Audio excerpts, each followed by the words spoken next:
রেসালাত ইজ্জতকে বুলন্দ করে দিয়েছি।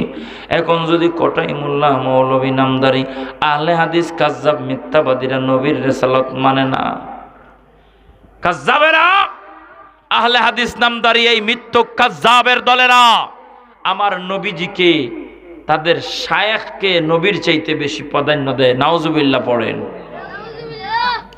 এই আহলে হাদিস নামদারি কাজ্জাব মিথ্যাবাদী এই সমস্ত কাজ্জাবেরা আমার নবীর শানমানকে কমাইতে চায়। জোরে কোন নাউজুবিল্লাহ। ওরা আমার নবীকে শেষ নবী হিসাবে, আমার নবীকে জিন্দা নবী হিসাবে, আমার নবীকে নূর নবী হিসাবে ওরা মানতে চায় না।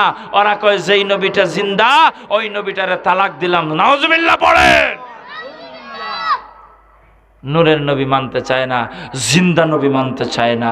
এই জিন্দা নবী আমার নবী জিন্দামণি, আমার নবী জিন্দা নবী, এতে কোনো সন্দেহ। আরে আমার নবী জিন্দা নবী মরা নবী নয়, বলো আমার নবী জিন্দা নবী মরা নবী নয়। আমার নবী মরা নবী সালাফিরা কয়, আমার নবী মরা নবী সালাফিরা কয়। কথা কন, আমার নবী জিন্দা না মরা? আমার নবী জিন্দা নবী। এই ব্যাপারে উলামায়ে আহলে সুন্নাহ মুহাদ্দিসিন মুআখিরিন মুফাসসিরিন একমত পোষণ করেছেন। আহলে সুন্নাত ওয়াল জামাতের আকীদা আমার নবী জিন্দা। কথা কোন ঠিক কিনা? এর উপরে দালিলিক ভিত্তিক অনেক কথা বক্তব্য দিয়েছিলেন উলামায়ে আহলে সুন্নাত। বাংলাদেশের বুখারী শরীফের প্রথম বাংলা অনুবাদ যিনি করেছেন শাইখুল ইসলাম আল্লামা আজিজুল হক রহমতুল্লাহি আলাইহি, এবং পরবর্তীতে তার ছেলে মাওলানা মামুনুল হক জিন্দা নবীর উপরে যেই ডকুমেন্টারি দিয়েছেন, আজকে যারা এই সমস্ত বাতিল ফেরকা লামাযহাবী ওয়াহাবীরা কোরআন সুন্নাহ বিরোধী ফতোয়া আমাদের সামনে তুলে ধরতে চায়, আমার নবীকে জিন্দা নবী মানতে চায় না, আহলে সুন্নাত ওয়াল জামাত সুন্নি মুসলমানেরা তো কখনো মানতে পারে না, পারে না। দুই হাত উঁচু করে বলুন ঠিক কিনা?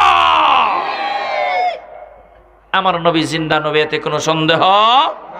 নবীরে যারা জিন্দা নবী মানবে না তাগুর ঈমান থাকবে নি?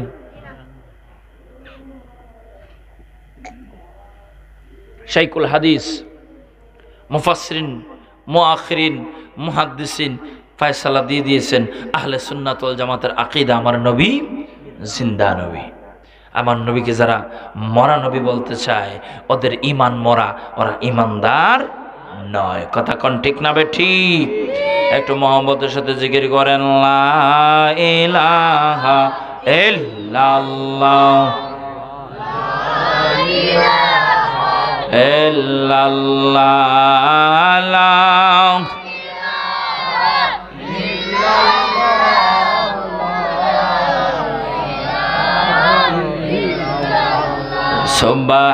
সুবহানাল্লাহ ওয়ালহামদুলিল্লাহ লা ইল্লাল্লাহ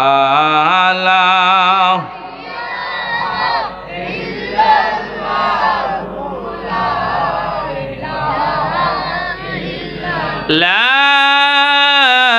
ইলাহা ইল্লাল্লাহ মুহাম্মাদুর রাসূলুল্লাহ সাল্লাল্লাহু।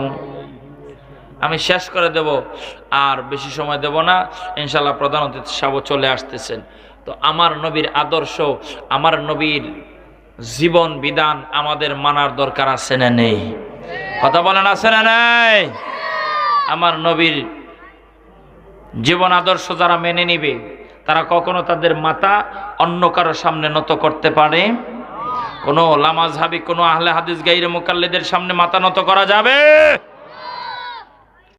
আমি কি করে জানাবো আমার আল্লাহর শুকরিয়া?